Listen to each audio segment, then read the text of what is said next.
Coach Corey Wayne, and this is my video coaching newsletter. And the topic of today's newsletter is going to be easy and effortless dating. Well, I've got an email here from a guy who looks like he's in college or recently finished college. Looks like he actually is taking some classes. And what I want to focus on in this video newsletter is how things are so much easier and so much more effortless when you're starting out with somebody who already has a high level of attraction for you, which is the gal that he writes in about. Obviously, he's really into him. He became friends with this girl, and she's calling him, she's texting him, she's asking him to get together and do things together, and that makes it really easy. You see way too many fucking movies in this world where the guy decides, oh, this girl is the one, and she's going to marry somebody else, she's indifferent, or she's hostile and just has zero interest in him. And throughout the course of the movie, the guy makes up all this bullshit. He tells you these outrageous stories, these outrageous lies, does these extravagant, ridiculous dates. And then by the end of the movie, he ends up with her, and then of course the truth comes out. She finds out that he was lying all along. She goes running off, and what happens? I gotta never let her go. And he goes running after her, chasing after her, runs her down, and then finally he says, okay, well, this is the last lie that I'm ever gonna tell the whole time we're together. And she's like, okay. And then they live happily ever after, and fireworks go off, and they have babies, and live happily ever after, and they're like the ultimate couple that everybody wants to be like, and it's like, come on, man, that shit doesn't happen in the real fucking world. So that's one of the things we're going to discuss in this email, in this video, is this needs to be like your starting point. This has to be basically the minimum of what you want to see as far as the other person reciprocating interest. And when someone's just, they're not really trying, it's like, don't waste your fucking time.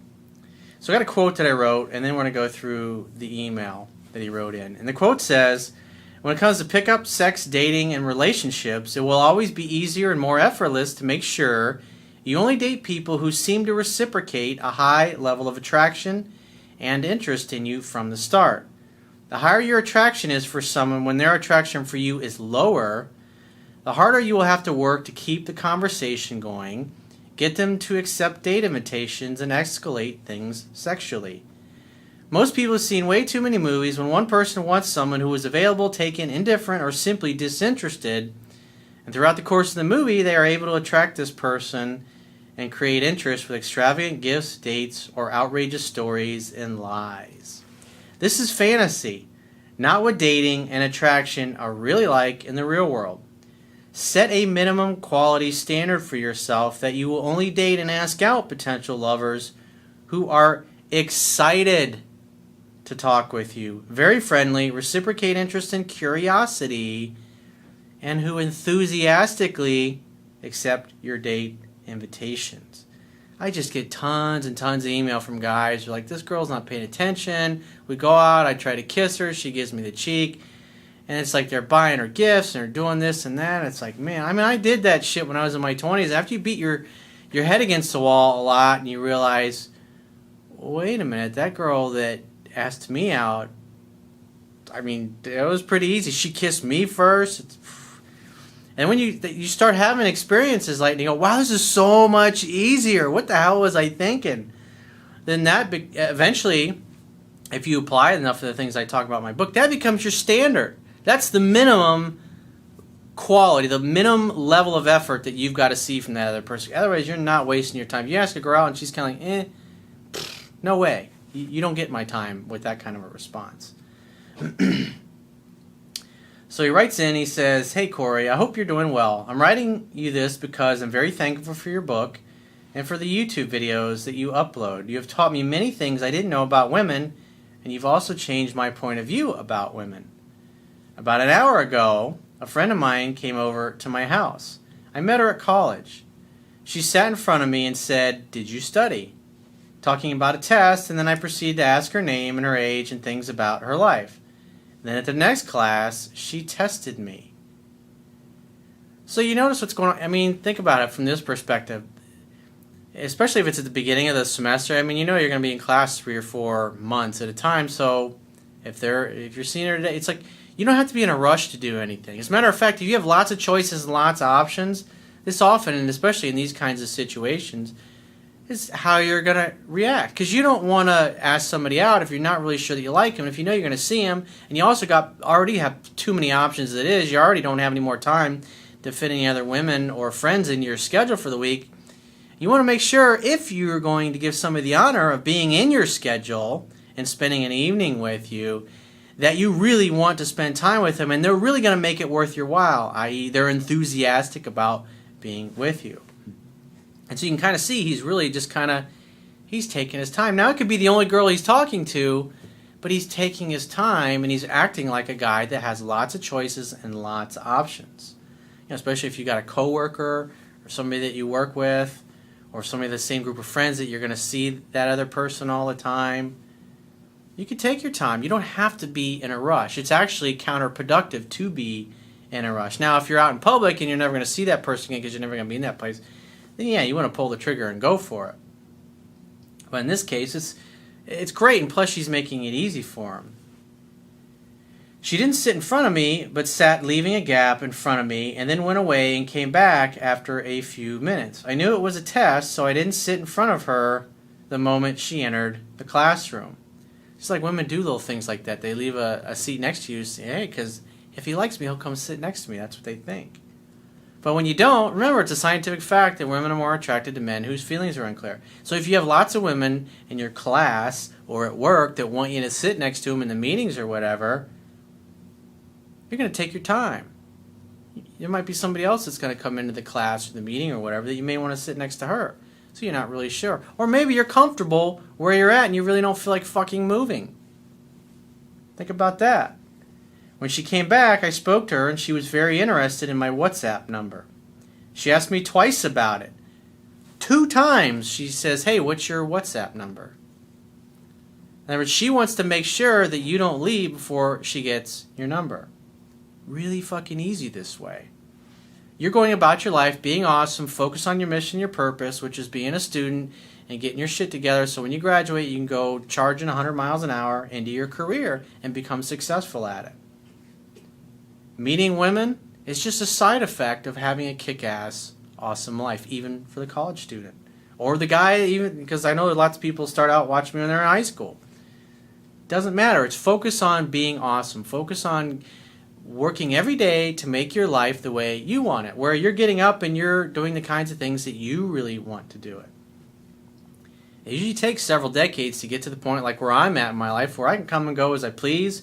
If I decide I want to go travel and spend a month or a couple of weeks in a different country and explore with a female friend of mine, I can do that. I have the ability to come and go. It's fucking wonderful. You get up every day and you do what you want with your life. I mean, success really is being able to spend your life in your own way.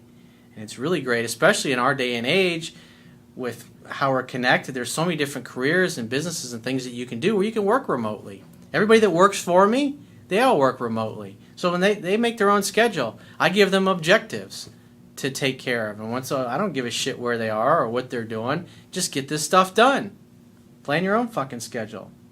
As long as you handle the objectives that I give you, it's like, I don't care what you do, when you sleep, when you work, it doesn't fucking matter to me. Here's a deadline, just get it done. Just handle it, figure it out.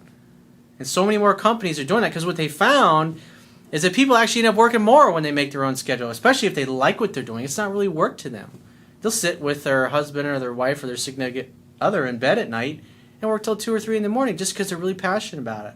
Especially if you have clients and customers that are all over the world and people that you deal with day in and day out are in different time zones. He says, that night she was chasing and texting me, so I just ignored her and gave her short answers to her questions. She offered to come to my place to hang out and also offered to hang out at the park in the future. She's giving you multiple options. Hey, I can come over, or hey, we can go to the park later in the week. She's totally flexible. She's making it easy for you to be in her life. Think about that. You don't even have to try hard. She already likes you. You're already in. She's already decided that she likes you. And all you started off was asking her a few questions about herself, asking her name.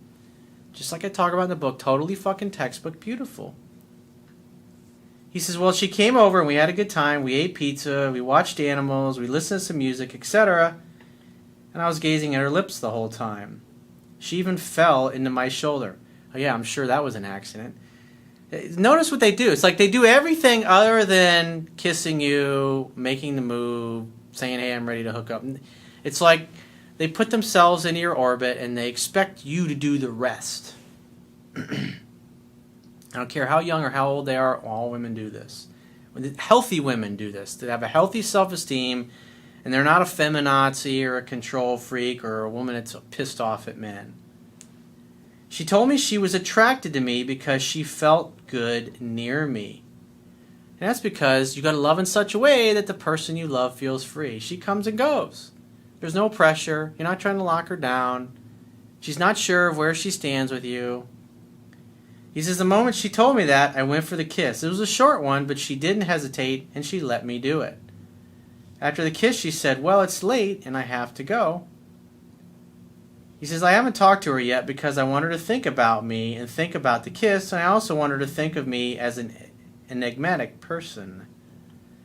She asked me 4 or 5 times if I had a girlfriend, and at first I didn't tell her, but in the end I told her that I don't have one.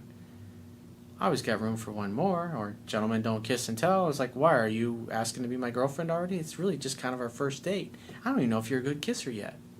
Why don't we practice a little bit? She also sent the idea is when you're not just volunteering it right away. It's like eventually you told her, but you want to be playful about it. You're not being a dick, and you certainly don't want to act evasive like you're trying to cover something up, because you can take it a little too far at times and cause a woman to think, oh, he's got a girlfriend, or he's cheating on his girlfriend, or maybe he's married and got kids and I'm just his hookup or his sex playmate. As long as it's all in good fun. And just say, well, I'm dating, but I'm not serious with anybody yet, and I just want to find the right girl. Are you trying to say that you're the right girl for me? It's like turn it around and put it back on her in a playful way, just like I mentioned. She also sent a friend request to me on Facebook, but I haven't accepted her yet. It's like, take your time. If you're a busy guy and you got more important things, you're not going to be on social media every minute of the day. You're not going to be able to text people back. If you're busy and you're successful, you're not sitting around to drop whatever you're doing to answer a text or a Facebook message. The thing is, she felt very confused when I kissed her, like she was angry or something. Where did I go wrong, Corey? Well, I don't know that you necessarily went wrong. Maybe it was something you said. Maybe you took things a little too far when she was asking you about a girlfriend. Maybe you came off, instead of being playful, that you were being manipulative. And once a woman senses that you're being manipulative, then she's going to lose attraction. But I wouldn't worry about it at all. You might be just, maybe she was leaving because she didn't want to be a little too easy. It's hard to tell. You really haven't.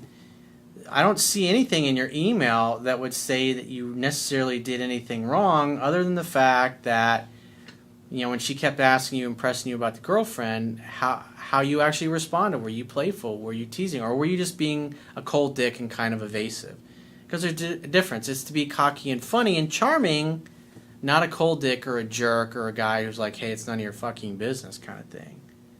It's always say things with a smile on your face. So I would just see how she is in class. I was like, hey, how you been? Call me later when you see her. Or when you leave, it's like, hey, call me later.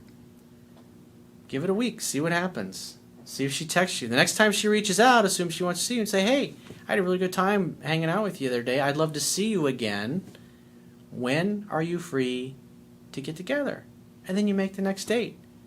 She's already shown that she's willing to come to you, so why make it difficult? The idea as a man is to create an opportunity for sex time. She already likes you. She's already into you. All you have to do is not talk her out of it. So if she reaches out, you make the next date.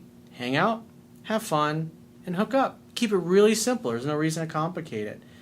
But, guy in college, you're pretty new to this stuff. Fuck, dude. I wish I had known this in college. It's like I had so many situations like this. Like, I fucked up so many things I can't even count when I was your age, dude. It's like, I'm so happy for you that you get to learn this stuff when you're still in school and you're still young. It's, oh, man. You're 20s and it's like by the time you get to be my age, dude, just imagine how many awesome experiences that you're going to have throughout your life with women. It's like, Because this should be your standard. This should be the bare minimum that you want to see reciprocated from women that you're going to ask out and go out with. Because it's like trying to talk a girl into going out with you who's like, or has a scowl on her face, or just not putting in the effort. Why is that worth your time? And some of those women that act that way when you express interest and they're kind of like, when you become disinterested in them and you start talking to somebody else, you'll find them coming over and tapping on your shoulder and you're like, hey! And their attitude's completely different. And then they'll go home with you that night. I've had that happen a number of times. And that's all about self-love. When you value and you love yourself, somebody's not treating you like you're awesome and spectacular and special to be around. They get the gift of missing you because you're just not going to tolerate that bullshit in your life. Ever. With friends, people you work with, people that you date, even family. Fill your life up with the kind of people that you really want to spend your time with and who are glad that you're there. That's definitely something to think about. So if you'd like to get my help personally, the quickest way is to book a paid phone, Skype, or email coaching session. You can choose any of those options by going to my website, clicking the products tab at the top of your screen, and just follow the instructions for booking whichever option works best for you. And I shall talk to you soon.